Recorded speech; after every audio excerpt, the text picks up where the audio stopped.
Chapter 6. It was true. It was amazing, I said at dinner. You are just having one amazing day after another, said Mom. What was amazing? Said Zippernose. Zippernose is my sister. She's behind me in second grade. Other people call her Amy. She sneaked a pickled chip into my peanut butter and jelly sandwich on Saturday, so I'm not talking to her this week. Okay, said my dad. I'll ask. What was so amazing? Lots of stuff, I said. A lady's hat blew onto the playground, and we went after it like sharks after a piece of meat. You're a piece of meat? Said Zipper's nose. Mom! I yelled. Bubba! My baby brother laughed and babbled something. It was the weirdest thing. Whenever I get mad, he laughs. My parents understand his babble, but I don't. We, said my dad. Huh? I said. You said we went after it like sharks? You were one of the sharks? I'm a cat, said Zippernose. She hates it when I get all the attention. I guess I was, I said. But it wasn't me that ripped the hat apart. My mother's eye boggled. Ripped it apart? Good grief! What did the lady say? She called us little hoodlums. She got that right. And Mrs. Sims saw it all. Good. But I didn't rip it up, I told them. There were too many hands in there. I couldn't even feel the hat. Accessory to the crime, said Dad. You were all equally guilty. My dad's a lawyer. I stabbed a green bean. That's what Mrs. Sims said. Even the kids who were just watching were guilty. Dad nodded. I like this teacher. I'm a cat, said Zippernose. I saw her reaching for the mashed potatoes spoon. I got there first. I dumped a spoonful on my plate. She reached for the spoon. I put it on the other side of the table. She screeched bloody murder. Mom! He always has to be first.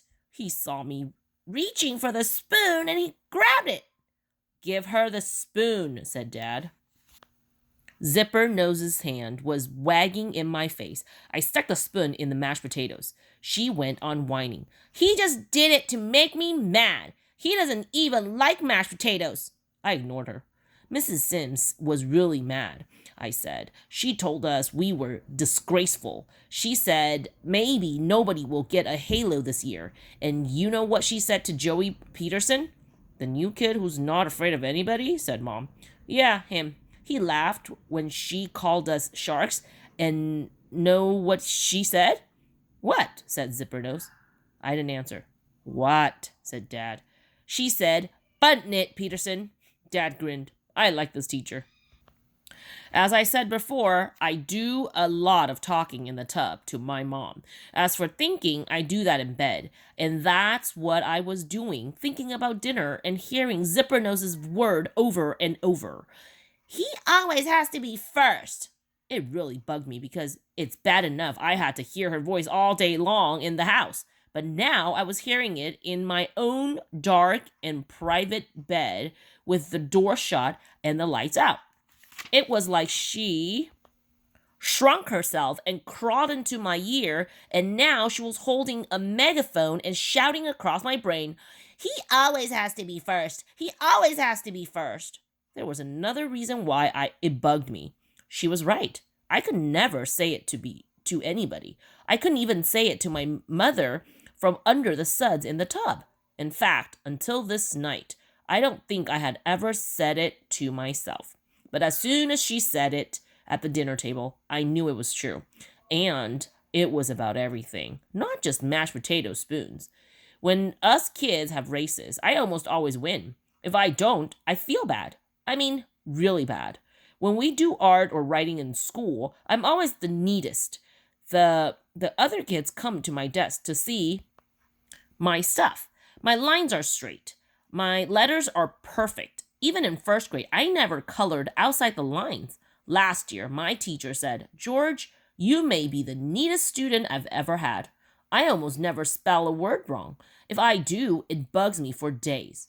If I'm in the hallway heading for the bathroom and I see Zipper Nose coming from the other direction, I run to get there first. I can't help it. It's like everything is a race that I have to win.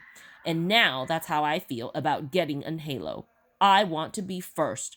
I have to be first.